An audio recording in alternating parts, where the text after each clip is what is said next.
In filmmaking, there is one technique that many people consider to be the hardest to pull off, and that is the one-take video. It's so difficult, in fact, that only a handful of feature films have ever successfully achieved this technique from start to finish. So in this video, I'm going to be showing you some of the best one-takes within some incredible music videos. Some were truly shot as one continuous take, but others used very clever camera and editing tricks in order to hide the secrets for how exactly they made it look as if it really was one uninterrupted take. So let's get started. Orel Sans Basique, directed by Greg and Leo. I find it very rare for a music video to continually blow me away through every moment of its structure, but this video very much had that effect on me. Set entirely on a bridge under construction, we follow Orel San as he walks forwards between two rows of choreographed individuals, dressed in suits but with progressively different items and costume elements on them as the video progresses. As we come to the end of this human corridor of people, the camera leaves its previous movement of continually tracking backwards, and it arches up into the sky to reveal all of these suited individuals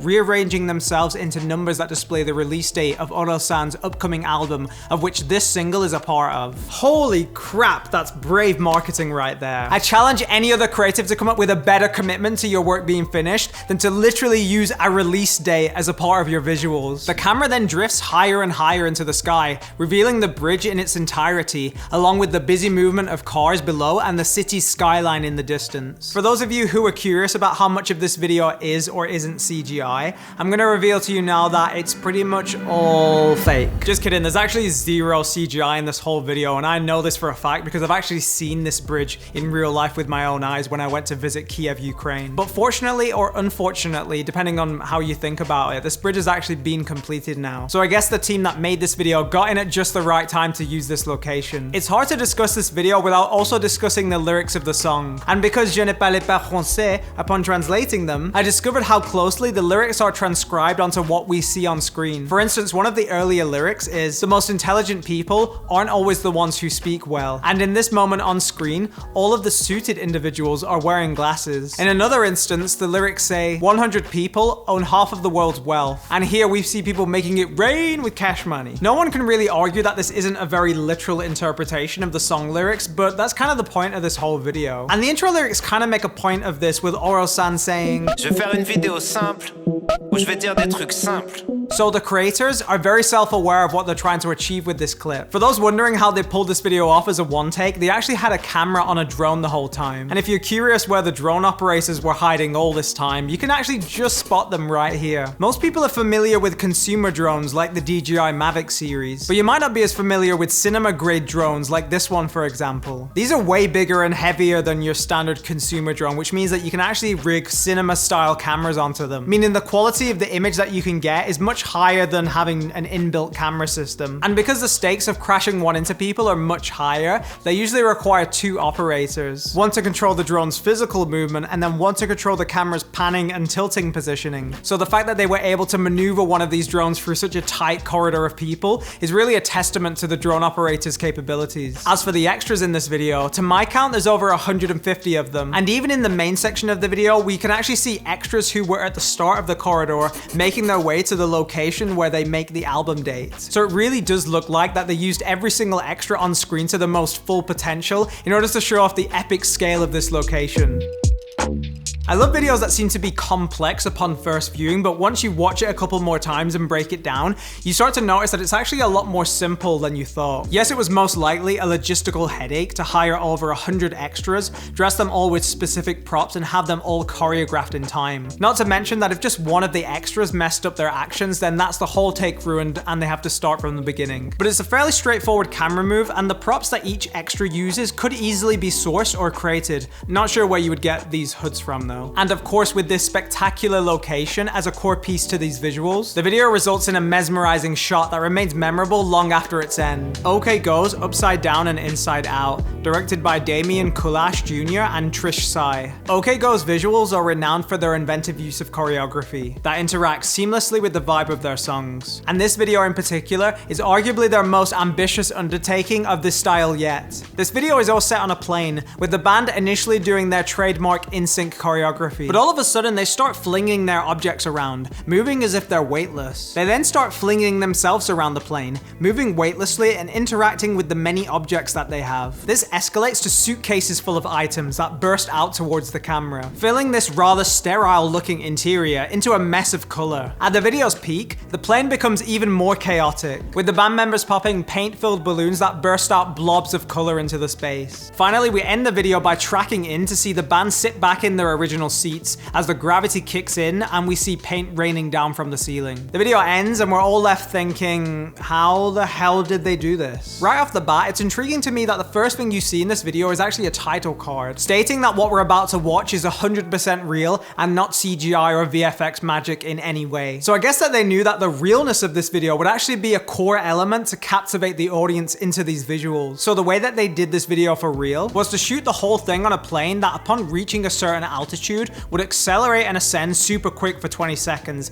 Then as it leveled off, the people within the plane would experience 27 seconds of zero gravity before the plane leveled off again. And because the song is just under 3 minutes in length, it wasn't possible to capture this zero G effect for the full duration of the song as one unbroken take. So the solution was to break up the song into 8 sections, all being 21 seconds in length. So that's 168 seconds in total, which equals 2 minutes and 48 seconds. This being the final length of the video from the first instance of zero G to the last. Because those 21-second sections of the song are actually shorter than the 27 seconds of zero G the guys would be experiencing on the plane, they decided to slow down the song a little bit by 28.5%. So the 8 sections of the song would be perfectly in time with the plane's zero gravity moves. I hope you're following along with this okay. It is a little confusing, but it will start to make a lot more sense. So practically, when the plane hits its first zero gravity section, they would perform for 27 seconds and let the gravity come back. Then because it takes the plane another 4 to 5 minutes to gain altitude before it can do another zero gravity move, all the performers would have to stay as still as possible in order for them to remove these 5-minute waiting periods between each section. Honestly, I want to say right now that this might be some of the greatest edit stitching that I've ever seen in a video. I've literally gone frame by frame multiple times and I still can't find the moment where one shot joins into the next. But I did spot an instance of this in the 8th and final section of this video. As you can see here, this disco ball rolling on the railing was not there when they filmed the final take, but it was there on the section before. So I suspect here that they did some clever masking in post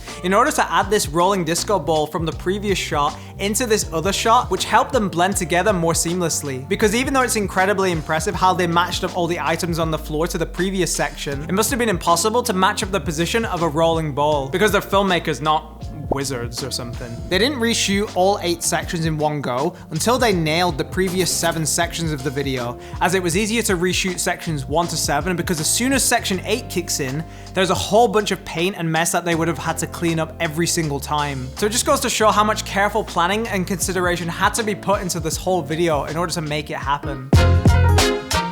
With so many music videos being released every single month, it takes an extremely unique idea like this one to set the bar for what is possible within this medium. The fact that OK Go have built their branding around inventive and memorable videos demonstrates how they're a band who understand the importance of crafting music videos to grab an audience's attention and to pull them towards your music. I mean, they've been doing this for quite a while now, so they should be pretty good at it by now. And this video really showcases what you can do with the right team around you, and a vision to push the limits of where your ideas can take you.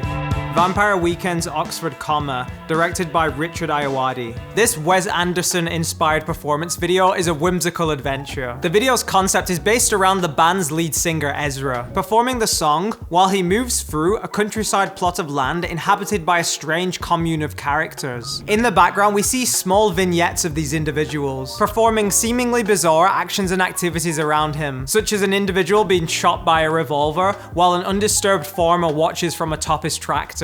And in other instances, we see the background performers interacting directly with Ezra and other members of the band, with some actions being in direct reference to specific lyrics in the song. There's also on-screen chapter markers in 4 parts of this video, helping to create an otherworldly storybook aesthetic to the loose narrative that we're observing. In the epilogue of the video, there are words not mine, like literally, It says epilogue. Anyway, we see Ezra getting into the car that the band arrived in before driving away with screaming fans and all the other cast members we've seen throughout the duration of the video chasing him as he disappears into the distance. The director Richard Ayoade's decision to combine a performance and experimental style of video together is a really clever way to help keep the video engaging throughout. And along with the initial lateral camera movement for the first half of the video, it helps hold your attention right away as you try to spot all the little story and visual details that are discoverable on screen. It's also interesting to note a few of the fourth wall breaks that happen in this video, such as the old school film lights on the floor illuminating the cow in the barn and the camera dolly track on the floor that we follow Ezra onto before he's pushed forwards, delivering him to the car he escapes the final scene in.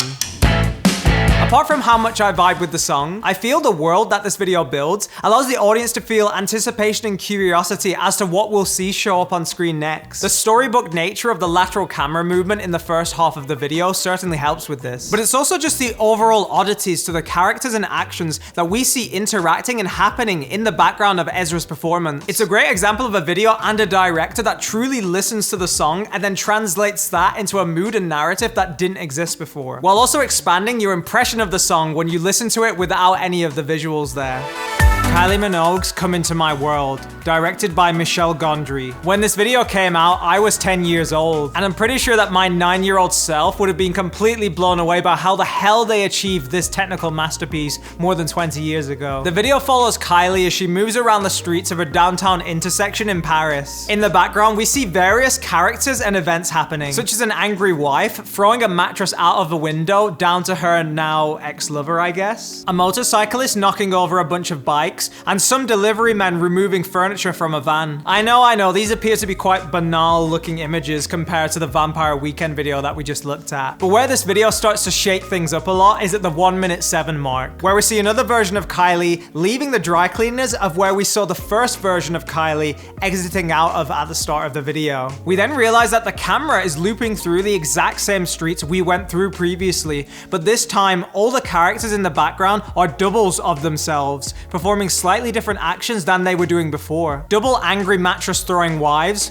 double motorcyclists knocking over bikes, and double workers putting up posters on the walls. This happens for a third time, fourth time, and finally a fifth time, turning what was once a fairly sparse junction into a bustling commotion of bodies and figures overlapping one another. You might assume from first viewing this video that the other versions of Kylie and the other characters were merely composited into the shot in the post-production process. For those of you who are unfamiliar with what compositing is, it's effectively the process of taking an image and laying it on top of another image. And green screen, for example, is a very common example of what compositing can do. Well, if you think that's how they did the effects in this video, then well, you'd kind of be half right. Every single version of Kylie was in fact walking on the street for real, and likewise the same for all the background characters, but each time the shot looped back around to its starting position, this is when we'd see the previous shot superimposed on top of the new take. So effectively what's happening is that for each new loop that this camera does around the junction, all the characters and Kylie perform their actions in slightly different positions. And by superimposing all these takes on top of one another in the edit, we get this amazing effect of numerous versions of the same people. There was some rotoscoping to create some of the layered effects when different versions of Kylie overlap one another in frame, but the rest of it was achieved by some fairly simple image compositing techniques. Logistically, the main way they achieved this effect was by using a motion-controlled camera rig that was able to perform the exact same tracking and panning movements every single time to pinpoint accuracy. Hence, when all 5 layers of takes are overlapped on one another, the background environment remains the same, with only the new character positions and actions being translated on screen. I'd say that now, motion control work like this is quite common knowledge to the general public. Heck, even some YouTubers have their own motion control rigs. But in the good old year of 2002, motion control rigs like this weren't as common knowledge to people, despite there being forms of motion control rigs going back to even the 40s. Hence why this video was incredibly well received when it was released back in the early 2000s. Michelle Gondry is a master at using clever set design and camera tricks to create engaging and memorable videos. And this video is no different. Even once you understand what the hook of this video is, you remain curious as to how this intersection is going to look after the multiple versions of all these characters and individuals come to stack on top of it. It's like one of those satisfying CGI render loops because of how perfect all the elements work together, but with the extra advantage of watching this loop transform over time. Kylie swinging around the lamp pole to make space for her other doubles to move underneath. The bench filling up with the same couple, and each new version of Kylie picking up the packages that drop onto the floor as she leaves the dry cleaners. Each watch rewards you more and more as you start to notice all the little details and perfect timings from the background character's movement. And a video that can actively encourage this kind of self-discovery for its viewers will often stand the test of time. Radiohead's No Surprises, directed by Grant Gee. Holding your breath for any length of time is no easy feat. And to do this for over a minute with blaring lights on your face and a team of people watching on as you attempt to not drown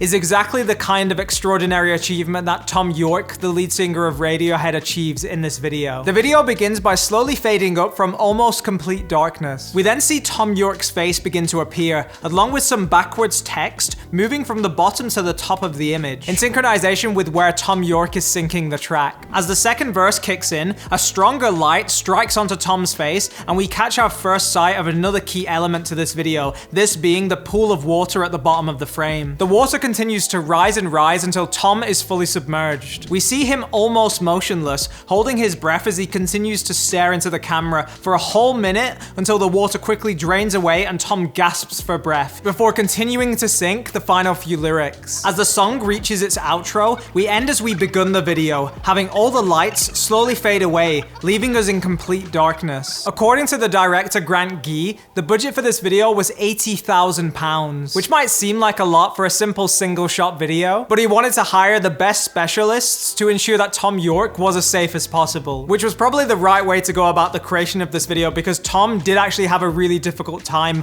holding his breath for the 40-ish seconds that he had to. His breath holding was 100% real as we see it on screen, with no hidden cuts or anything to mask the clear visible discomfort that we can see on his face. Some of you eagle-eyed viewers out there might have noticed that I said that he held his breath for 40 seconds, even though if you count the seconds that he's submerged on screen for, it's about over a minute. Well, that's because the crew pulled off a clever technique to reduce his submersion time by about 20 seconds, and that was to use speed ramping in camera, which essentially means changing the frame rate of the camera in real time as you're filming. So in this instance, it went from 25 frames a second, which was real time, right up to 50 frames a second, which if played back in real time, it looks like it's slow motion. This is much less impressive now than it was back in the 90s because it's way easier to speed ramp a digital camera than it was with a film camera. Also now with digital, a lot of filmmakers can just shoot in 50 frames per second, and then in post they can decide whether to have parts of it in slow motion or have parts of it in real time. So the way that they achieved the speed ramping in camera was that for Tom's submersion scene, they linked together the camera's motor and the song, using the pitch of the track's audio sine wave that could be linked up to the speed of the camera's motor. You can hear how high the audio pitch was here in this behind the scenes video. They then de-pitched and slowed back down the song and the camera once Tom is out of the water, meaning that the track was then playing back in real time in order for him to continue singing along with it for the rest of the song. I did consider why they didn't just shoot this whole video in 50 frames a second, because then the song could have played back at double the speed, meaning that Tom would have actually spent way less time submerged underwater. But I guess slow motion has a very specific aesthetic to it, and it would probably take us away from a lot of the on-screen discomforts and reactions that Tom was expressing on screen. I actually did a fairly similar effect in a music video scene that I shot last year, in which we filmed the first 3 courses of this scene with the song playing back at double the speed, in order for the video to be both in slow motion and for our artist to be able to lip sync the track in time. Then for the final quarter, we needed our artist to be fully submerged underwater. But because we were relying on a natural stream to fill up this section where she would lay down, we needed a bit more time for this to occur. So as the song's artist, Say in a Way, approached this area of the river that we'd blocked for the water to fill up, we had the song on location ramped down from double time to real-time playback.